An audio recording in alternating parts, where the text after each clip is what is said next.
one of the reasons that I call, or that the CIA sees anxiety as a superpower, is because anxiety focuses you. There are so many people who don't know what they're going to be when they grow up. There are so many people who don't know where next week's paycheck is going to come from. They don't know how they're going to fix their relationship. Like, there are people who have no idea how to do anything.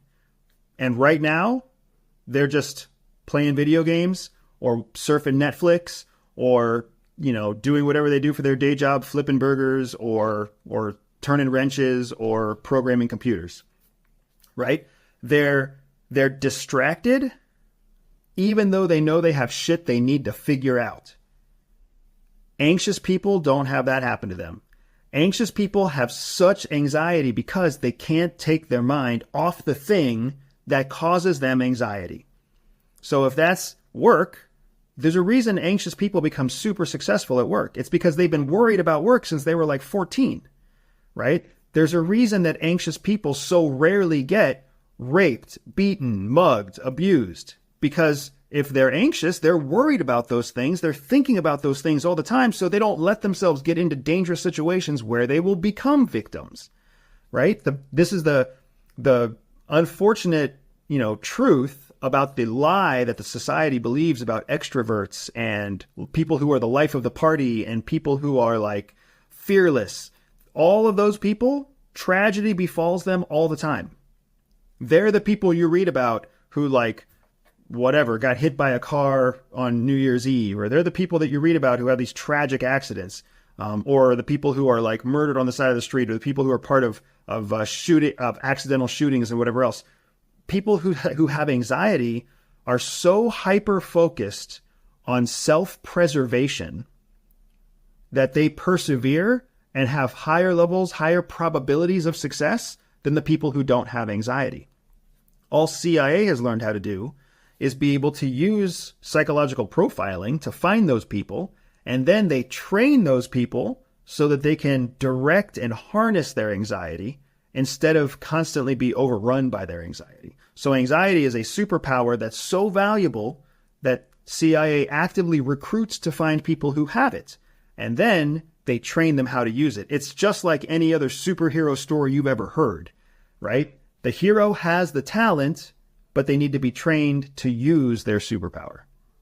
So how do we train that superpower of anxiety? Because a lot of people, like you said, it is a superpower, but for a lot of people, it can get in the way, right? And it can cause them to not perform. It can cause them to maybe not even take an action, right? It can hold them back. So what are some techniques that they trained you to be able to perform under pressure and control your anxiety? I mean, there's a lot of them, and there's so many techniques and tools that I've basically built my company around the idea of teaching people these skills, right? But in a nutshell, just to give you a couple examples. First, we have to understand that the human brain is wired for survival, right? The human brain is wired to survive. We came from cave people, cavemen, cavewomen, and our evolution physically and biologically has not kept pace with our evolution industrially and technologically. So we're basically cave people who live in a modern day.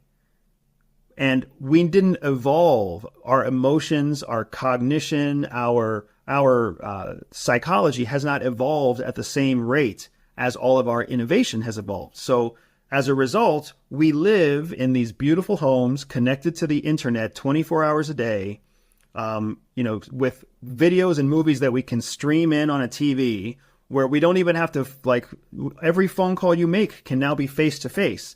There was a time when that was just science fiction, but now it's reality. So we as human beings, we are wired to always look for threats, no matter how good things get. So even though we have all these wonderful things, what are we still focused on? We're still focused on the things that we don't have, or we're focused on the things that we could lose, things that could be taken away. I could lose my job. I could lose my house. I could lose my car. My wife could leave me. My kids could get hurt at school, right? We start looking for threats in an ocean of blessings because we are wired for survival. When what we really should be doing is thinking about not how to survive, but how to thrive. how to take all the good things we have and make more good things out of those good things. It's the difference between an investment account and a savings account. When you put your money in savings, you're protecting it because you're essentially afraid of losing it. When you put your money into an investment account, you're putting it into a position where it will grow faster. It will work for you. You are willing to lose it in the effort and the opportunity that it might yield more.